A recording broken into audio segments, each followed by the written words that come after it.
Welcome to part B of the OS configuration for the Linux Rack Installation Cookbook video, where we will be configuring the operating system for 12C R1 grid infrastructure in Rack. Once the servers come up from reboot, we'll go ahead and we'll create the software installation directories. Again, the instructions provided here do assume a user role separated environment, where Grid owns the grid infrastructure installation and Oracle owns the database installation. Our install group is the required O-install group, which is common between both the Grid and Oracle software owners. So when creating the software directories, keep in mind that the Grid infrastructure and Oracle user base environments in a role separated environment do need to be independent directories, or you will have permissions problems with the DIAG destinations. So you can see here our Grid infrastructure Oracle base is UO1 app grid. Our Oracle base is UO1 app Oracle. Our Oracle home for grid infrastructure is UO1 app 12.1.0.1/grid. Database home is UO1 app Oracle product 12.1.0.1 DB home 1, and the ORA inventory resides in one directory above Oracle base. And we use the -p flag for makedir. This way we don't have to manually create every single directory. Once the directories are created, we'll do a chown -R, which is recursive, to change the directory ownership to grid o-install for UO1 app. We will then go ahead and do the same, so chown -R, Oracle o-install for the Oracle base, which will include the database home. And finally, we'll do a chmod -R 775 to change the permissions to the correct permissions for the installation on UO1 app. Do note that our grid infrastructure base and the grid infrastructure Oracle home are in different directories. This is to avoid permissions issues whenever the root script runs, because the root script will change recursively the directory permissions of grid infrastructure all the way up to /UO1 to root o-install. Once complete, we'll repeat that procedure on all cluster nodes. So for our demo, the first directory we're going to create is the grid infrastructure base, which is UO1 app grid. Go ahead and create the grid infrastructure home. Create the Oracle RDBMS base, the RDBMS home,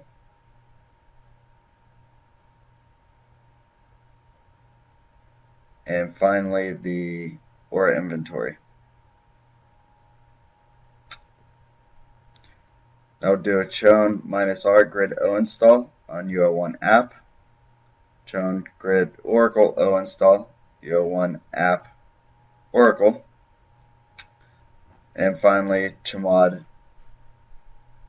775 on UO1 app. Finally, repeat that procedure on all cluster nodes. Shared storage requirements. Each node in the cluster requires external shared disk for storing the Oracle clusterware files. This is the OCR, the voting disk, and the ASM/SP file, as well as the Oracle database files. With 12C, the use of raw and/or block devices has been desupported. With this desupport of raw and/or block devices, the OCR and voting disk must be stored on ASM, supported cluster file system, or NFS, with ASM being best practice. Since ASM is best practice, we will be using ASM for this implementation. When using ASM for clusterware file storage, the number of voting disks that will be created is determined by the redundancy of the disk group and the number of fail groups that reside in that disk group. So a normal redundancy disk group with 3 fail groups will result in 3 voting disks. A high redundancy disk group with 5 fail groups will result in 5 voting disks. So for those who want to maintain multiple copies of the voting disk, you will need to create a normal redundancy disk group having a minimum of 3 fail groups. With 12C, the disk group that's created during the grid infrastructure install that would house the OCR, voting disk, and ASM/SP file will also be used to house the management database. While the creation and usage of the management database is optional, it is highly recommended as a best practice for the fact that Cluster Health Monitor uses the management database for its repository, so it is mandatory if you want to use Cluster Health Monitor. Minimum space requirement from the management database is 3.3 gigabytes for clusters up to 4 nodes. And again, this is the minimum required. If you want to extend the history for Cluster Health Monitor, you'll need a larger management database, so keep that in mind whenever you're doing your capacity planning. Taking the file size into account, the OCR being 300 meg, voting disk 400 meg, and the management database being 3.3 gigabytes, the minimum space requirement for the disk group that's created during the grid infrastructure installation is dependent on the redundancy level. So for external redundancy, you need one disk with a minimum size of 4 gig plus 500 meg for every additional node beyond 4.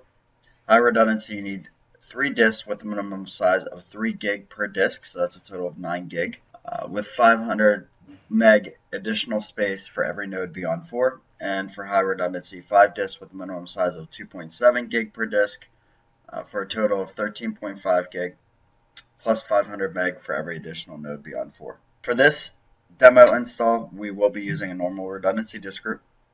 Just a word of caution here, the management database cannot be created post-install. So if you do not create the management database at install time and you decide later that you want to have the management database installed, you must reinstall grid infrastructure. So some best practices for preparing the shared storage. A disk group should not contain more than one partition on any single physical disk device. This is kind of pointless in terms of spreading out load, right? You create 4 partitions on a single disk, you're still on a single disk. So there's no advantages there, so it's recommended to only have a single partition per disk. SAN multipathing technologies are supported and highly recommended. Using logical volumes as a device for ASM disk groups is not supported with RAC. The user account which you perform the installation, typically Grid or Oracle, must have write permissions to create files in the path that you specify.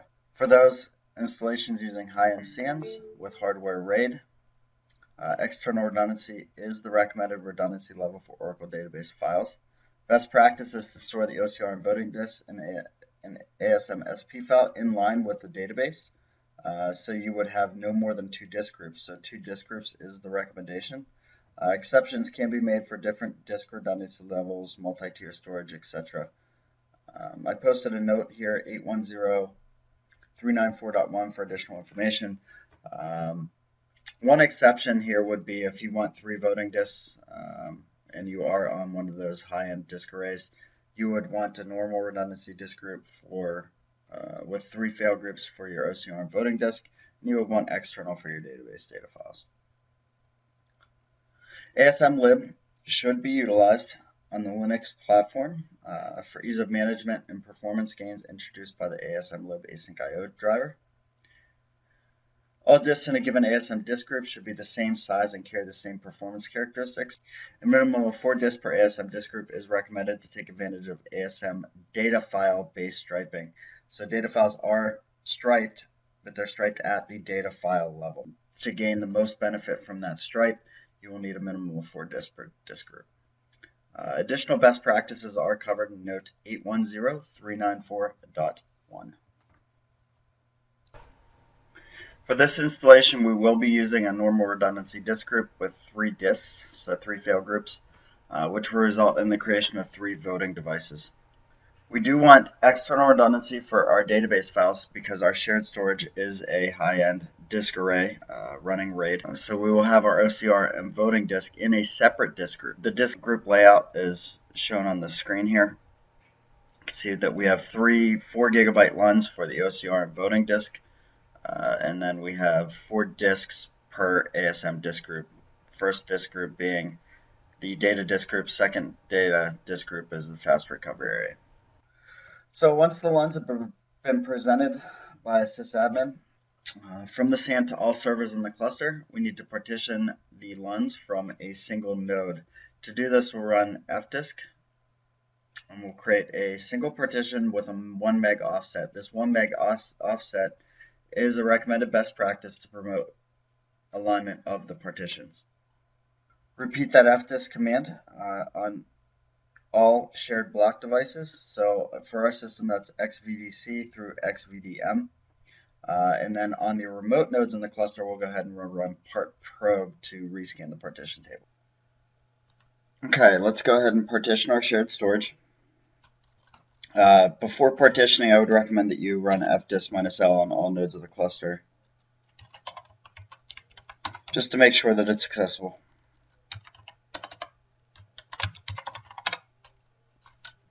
So XVDC is our first block device, and XVDM is our last.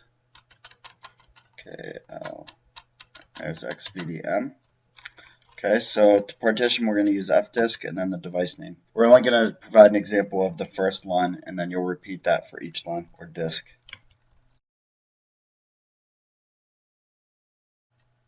We're going to go ahead and we're going to change our units to sectors. We're going to create a new partition by typing n, primary, partition 1. Again, we want 1 partition per disk.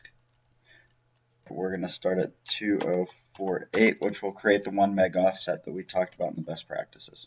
I'm going to use the whole disk, and we go ahead and we write that out. For time saving purposes, we're only going to demonstrate the partitioning of the first disk.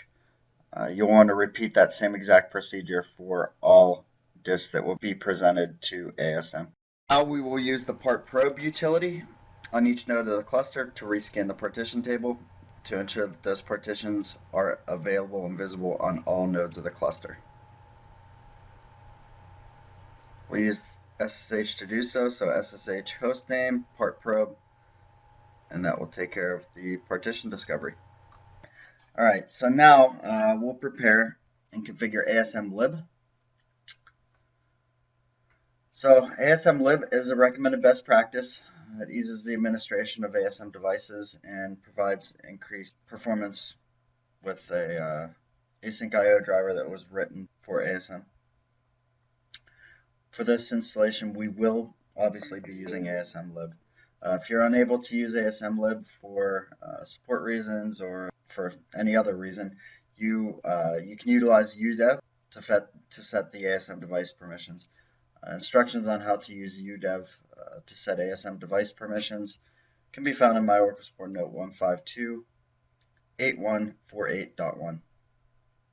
So the first step to ASM lib is to actually install the packages. So there's 3 ASM lib required packages: Oracle ASM Support, ASM lib, and Oracle ASM, which is the driver itself.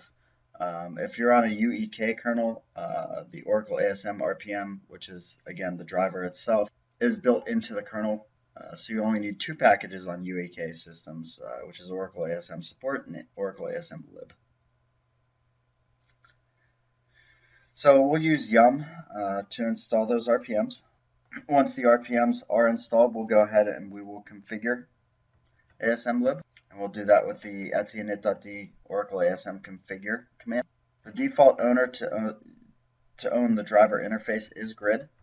The default group is ASM admin in our case. And we want to start the driver on boot.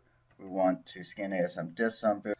And then we'll go ahead and repeat steps 1 and 2 on all cluster nodes. And we'll go ahead and provide a demonstration of that now. But before we break into that demonstration, do note that once ASM is configured, if you're using a multipathing technology, you'll want to modify the Oracle ASM scan order in the etc sysconfig Oracle ASM file. So this is post running Oracle ASM configure. And you'll want to set the Oracle ASM scan order to DM for Linux native multipath, or for EMC it should be EMC power. So consult the ASM lib documentation and it'll explain how to properly configure this. But just a tip there, if you are running multipath software, there is 1 extra configuration step.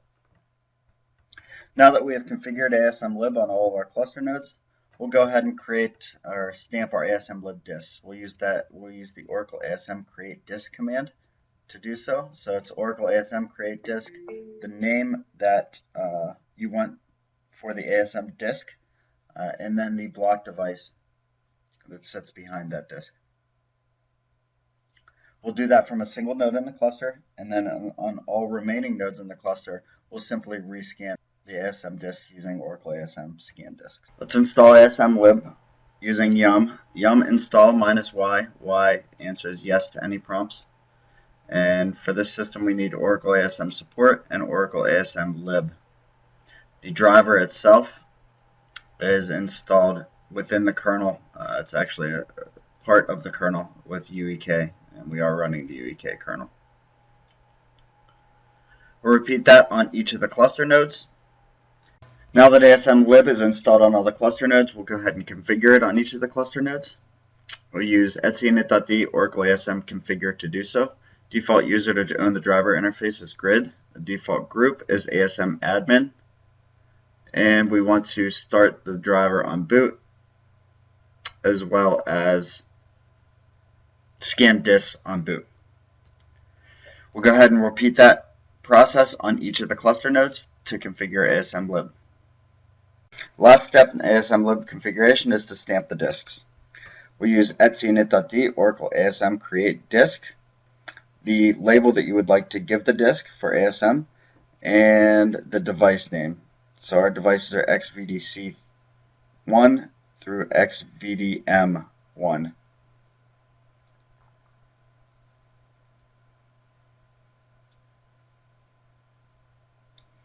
Okay.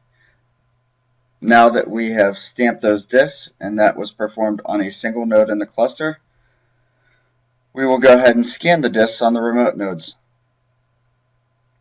This will pick up the ASM lib metadata information that was stamped on the disk header during the disk creation process.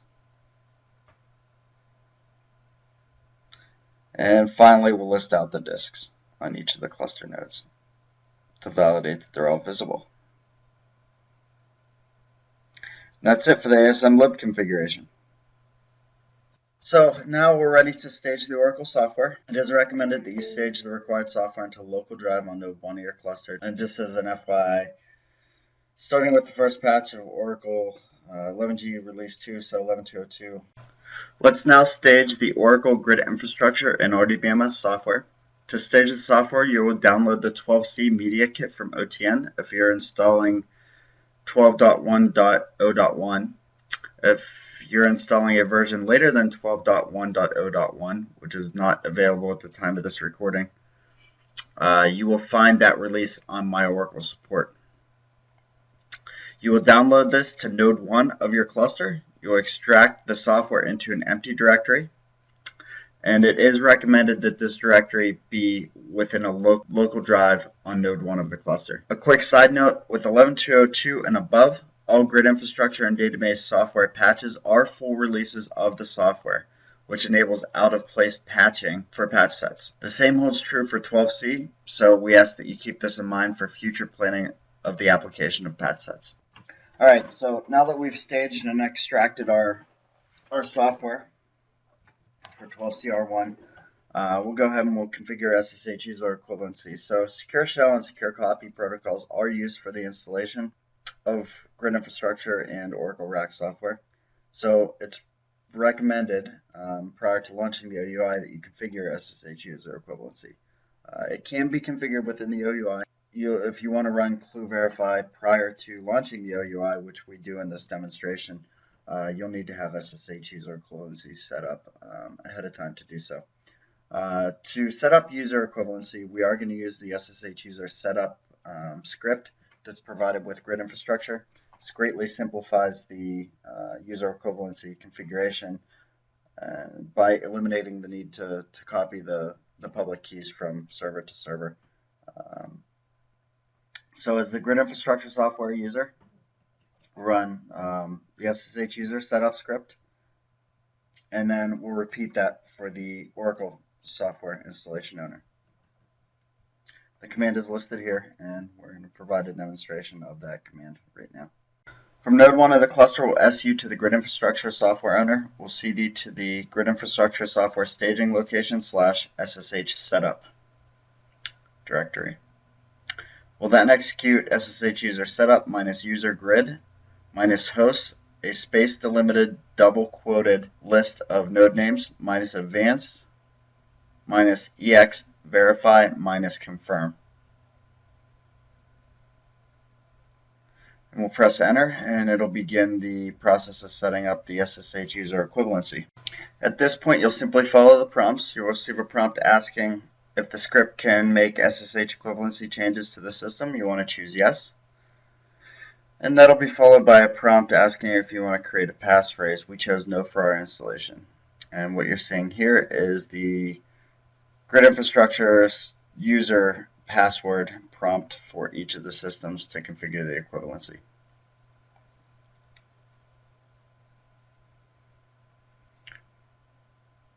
Once the verification is completed, we'll SU to the Oracle software owner. Again, CD to the stage directory, SSH setup, and again, execute the same command. This time, user is Oracle, so minus user is Oracle. And again, you'll follow the prompts, similar to what you did last time.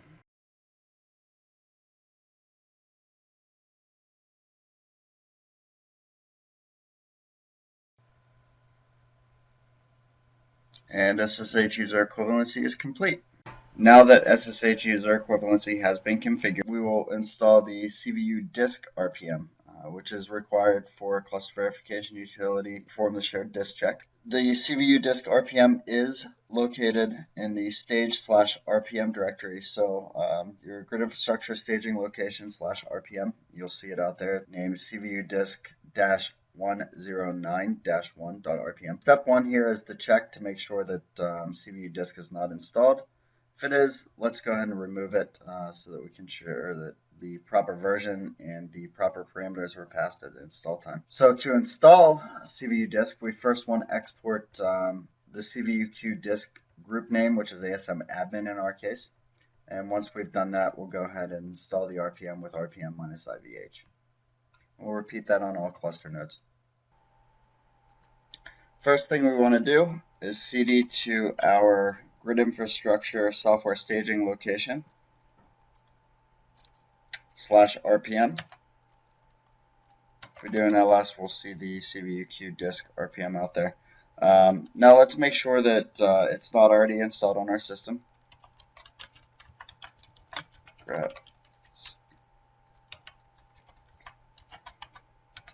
It is not, so we can go ahead and install the RPM.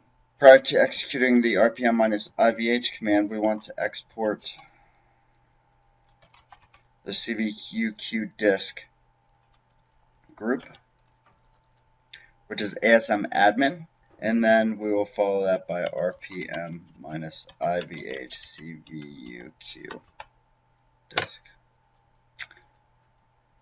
And we will repeat that same process on each of the cluster nodes. Finally, we're ready to validate the OS prerequisites with the cluster verification utility.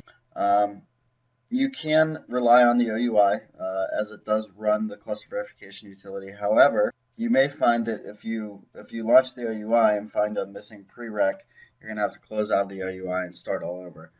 So it's just easier to simply run cluster verification utility prior to launching the OUI and then validate and correct any failed prerequisites prior to launching the OUI.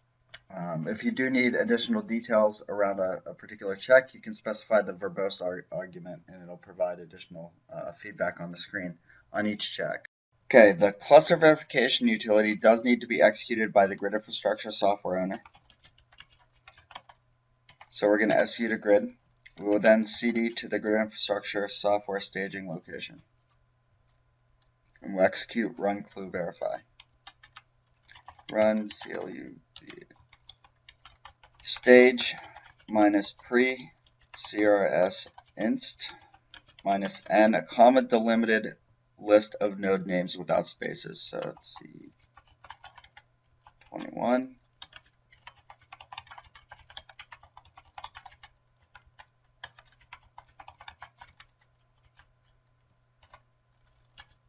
For our OSDBA group, we'll specify ASM DBA. We are using ASM, so I'll specify minus ASM. Our ASM device list, specified by ASM dev, is a list of disks that will be used to create the disk group that will house the OCRM voting disk during install time. Since we're using ASM lib, these are prefixed with ORCL : which is an ASM lib device name, and the disk name that we gave it whenever we stamped the disk with ASM lib.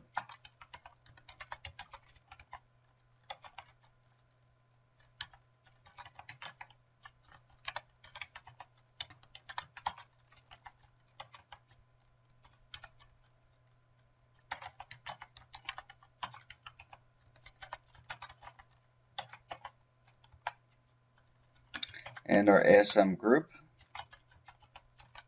is ASM admin.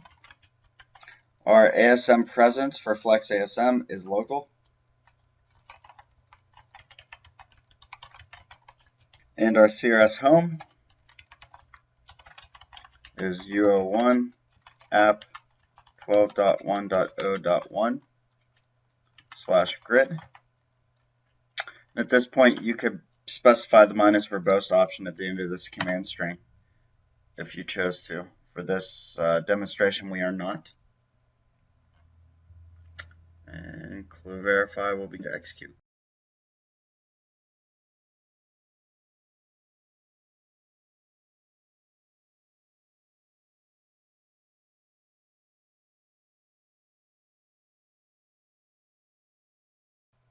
Okay, clue verify and pre-grid infrastructure installation mode has completed, and it was successful.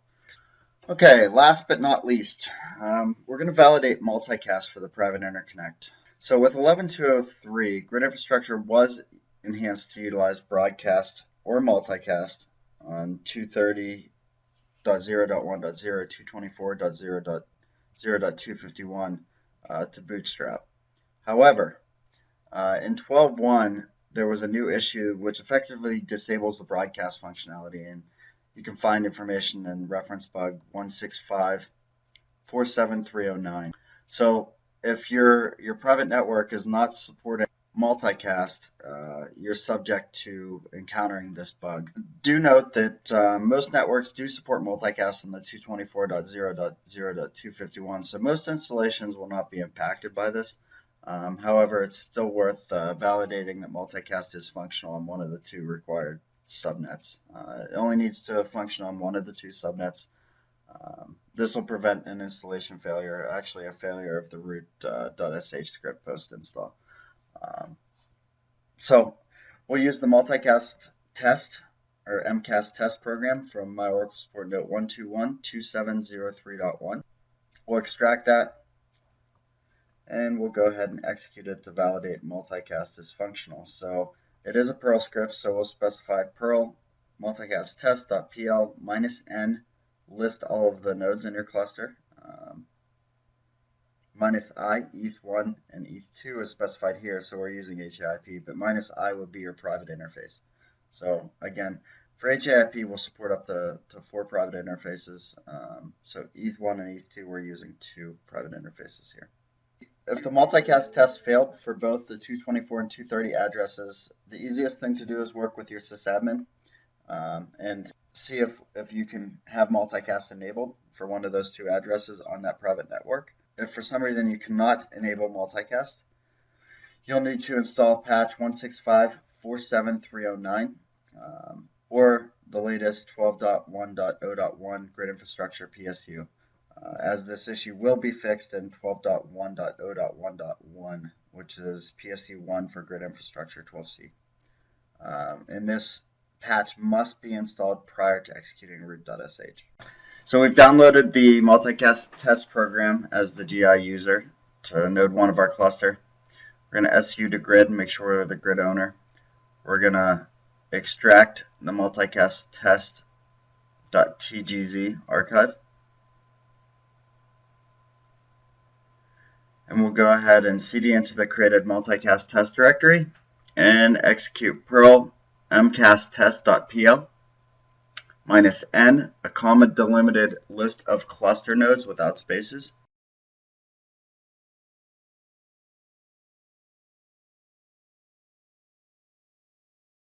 and -I, a list of interfaces used for the private interconnect. So for our system, that's ETH1 and ETH2. So you can see it, the test passed for all nodes of our cluster on both addresses. So we're good to go for the install. The last step here is to prepare a GUI interface for the OUI. In our case, we're going to use VNC, as VNC carries an advantage over X Windows in the fact that VNC actually runs on the server. So a network interruption will not cause the OUI window to disappear. You'll just reconnect to the VNC server. Our preference here is VNC, but you may use X Windows. Do note that all future videos in this series do assume the use of VNC. That's it. We're ready for installation of Grid Infrastructure 12.1.0.1.